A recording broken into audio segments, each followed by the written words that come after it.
Can this anime reach my top 10 all-time list? All-time list. I'm 27 years old. Started watching anime like when I was 13.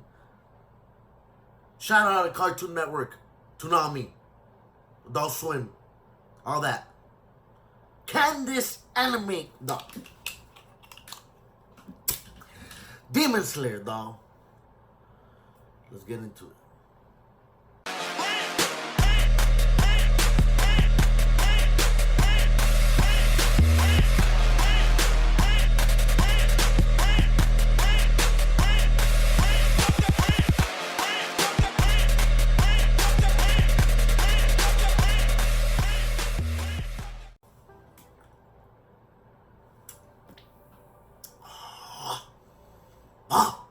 That's what.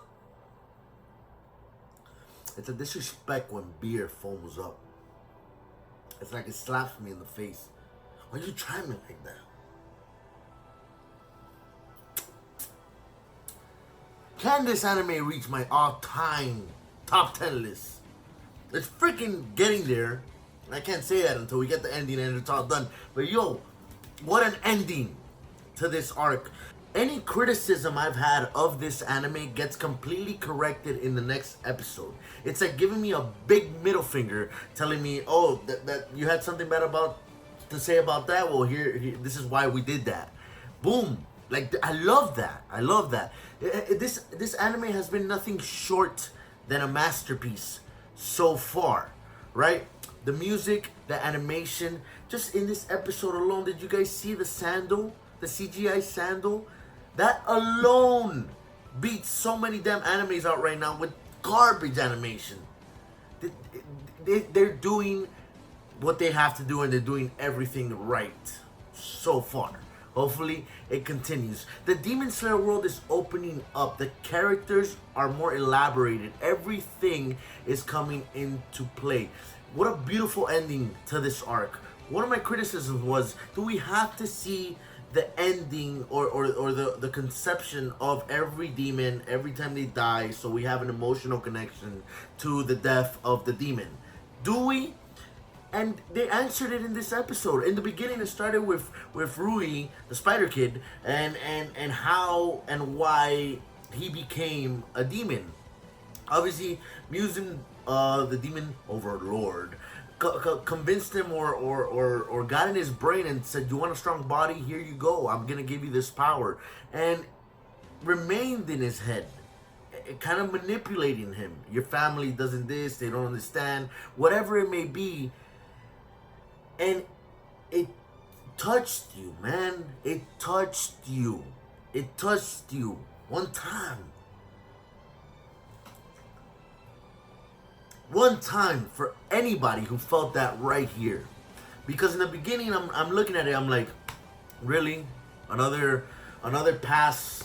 We're going into the pass again for a dumb demon. But guess what? It showed that it is sometimes crucial to go back, explain how this person became a demon, why they are who they are. They died because of who they became, and for you to sympathize, all for the ultimate goal of, all for that scene of when Gyu steps on Ryu's clothes after he disintegrates, after he dies, and Tanjiro telling him, "Get off. That's not fair. He was human once." Let me tell you something. Nezuko, his sister, didn't choose to be a demon. That's why Tanjiro could sympathize with these demons. And you know, we get a flashback of all the demons he's killed and their tears and you know, they took a wrong path. They have these cravings now. They have to do what they have to do. But that whole scene where in Ryu's past when he completely loses himself, Musen, I think I'm saying that right.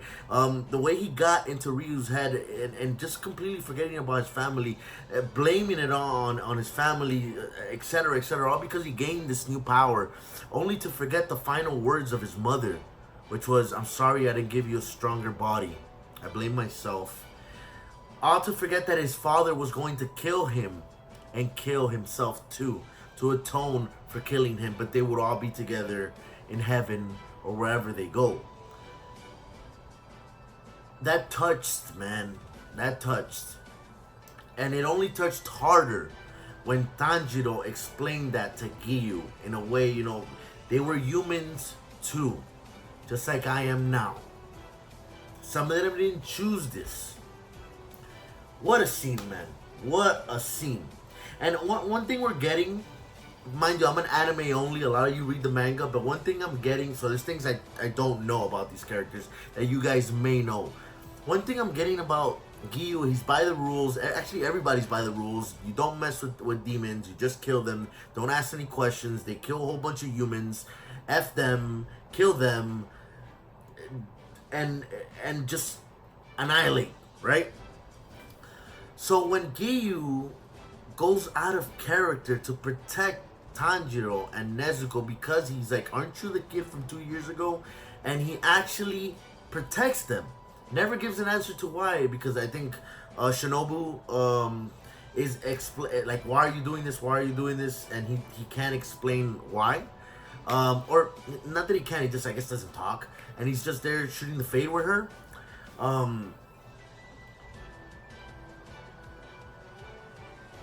It speaks, man. It speaks because you're like, maybe Tanjiro and Nezuko's relationship is rubbing off on everyone.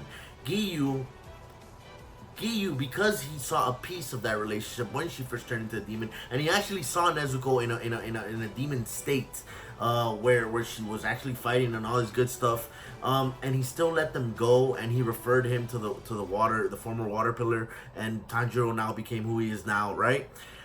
I guess there's something attached there from Giyu, something Giyu wants to, maybe he's looking for an answer in them. Maybe it's an experiment for him. Whatever it may be, he's attached to them so much that he fought the insect pillar to protect Tanjiro and told him to run. Wow, man. Wow.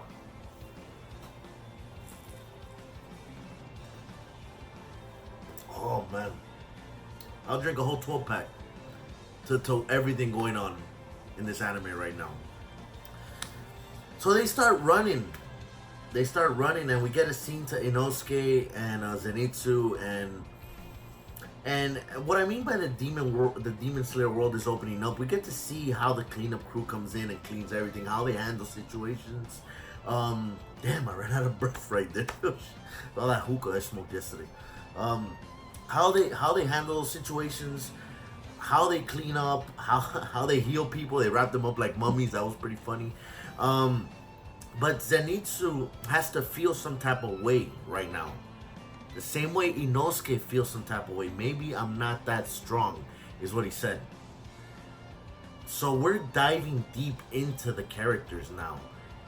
Is this something that is going to remain with them in order for them to become stronger?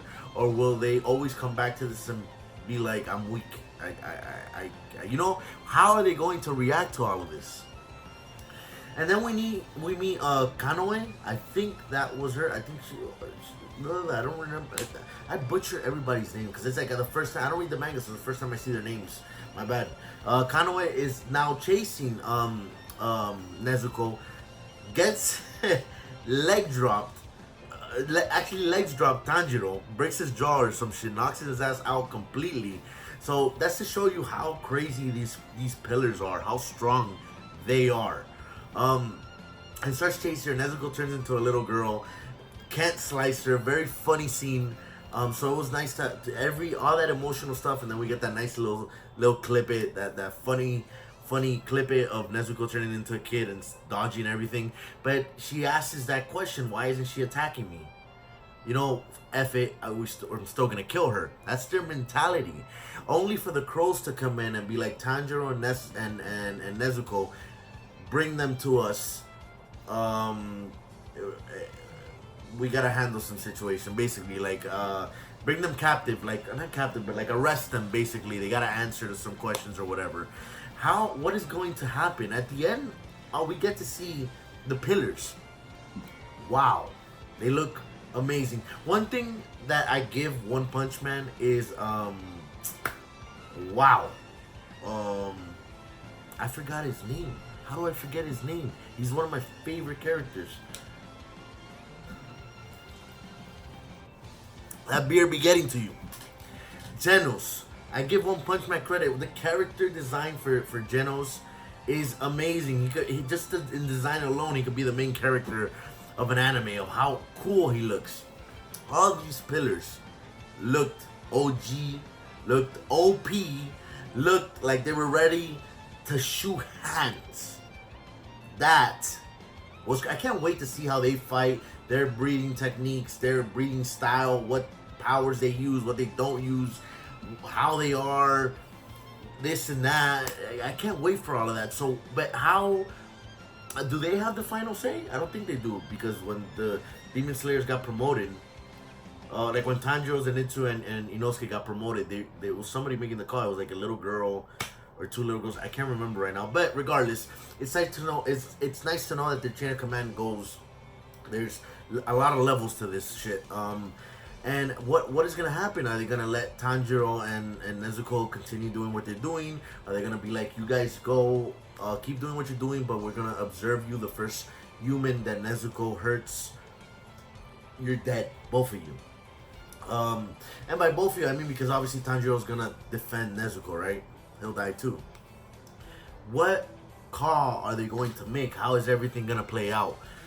Oh man, there's so many questions. I felt like this when I started watching My Hero Academia. And My Hero Academia, I'm so story and plot driven. I love the character growth in My Hero Academia. Things given but things taken away. I love that. And in this anime so far, it isn't everything is just given. Things are taken away. Zenitsu almost died. Inosuke's pride got hurt. I'm not that strong. Tanjiro questions, my sister, my sister, my sister. These are the pillars. They almost killed my sister. They don't care about demons the way I do or the way I see them. Like, what's gonna happen? What's gonna happen? Well, what an episode. Animation, music, top notch. Top notch.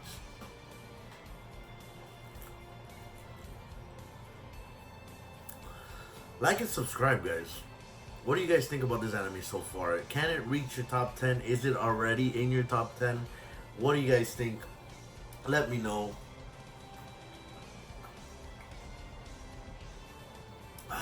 Like and subscribe. See you guys.